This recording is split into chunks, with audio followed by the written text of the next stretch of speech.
ত্বক ফর্সা করতে সারা দেশেই দেদারসে বিক্রি হচ্ছে নানা ব্র্যান্ডের ক্রিম অথবা লোশন, অথচ বেশিরভাগ পণ্যেই পাওয়া গেছে ক্ষতিকারক রাসায়নিক পদার্থ, যা ত্বক পোড়ানো থেকে শুরু করে ঝুঁকি তৈরি করছে ক্যান্সারেরও। তার মধ্যে স্কিন শাইন ক্রিমটা অন্যতম।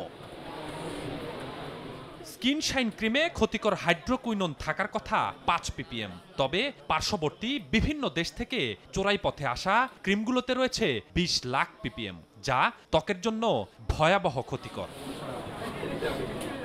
যৌথ বাহিনীকে সঙ্গে নিয়ে সম্প্রতি রাজধানীর চকবাজারে কয়েকটি গোডাউনে অভিযান চালায় বিএসটিআই।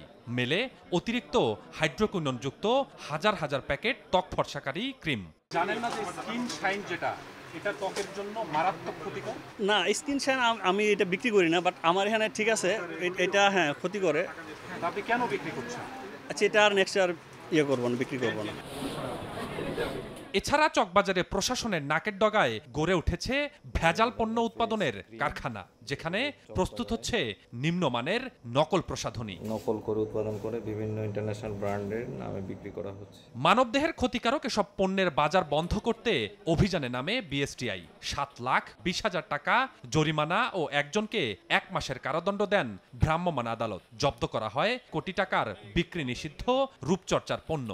শাইন ক্রিম, যেটি রং ফর্সাকারী ক্রিম, তারপর ফেস ওয়াশ, তারপর হচ্ছে ফেস পাউডার, বিভিন্ন ধরনের, যেটি আমাদের মা বোনদের কাছে খুব বেশি জনপ্রিয়। এই প্রোডাক্টগুলো আমরা এখানে বিপুল পরিমাণে পেয়েছি, যেটিতে কিনা বিএসটি এর কোনো ধরনের লাইসেন্স নাই, এবং হচ্ছে এখানে আমরা ত্বকের জন্য ক্ষতিকর, যেটাকে বলা হয় হাইড্রোকুইনন, এই ক্ষতিকর উপাদানটি খুব বেশি পরিমাণে আছে। এই ধরনের কিছু স্কিন কেয়ার প্রোডাক্ট এখানে পাওয়া গেছে।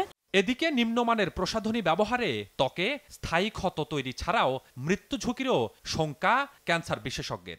পরিমাণগতভাবে যেমন বেনজিন থাকে, কোল্টার থাকে, আরও অনেক কিছু থাকে যেগুলো কিন্তু ক্যান্সার তৈরি করতে পারে।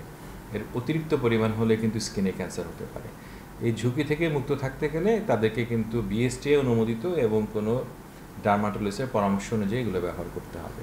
সচেতনতার পাশাপাশি আইন শৃঙ্খলা বাহিনীর নজরদারি বাড়ানোর পরামর্শ এ চিকিৎসকের। কসমেটিক বিষয়টাকেও গুরুত্ব দেয়া। স্বপন আহমেদ, সময় সংবাদ, ঢাকা। সংস্থার আওতায় স্বাস্থ্য মন্ত্রণালয়ের অধীন।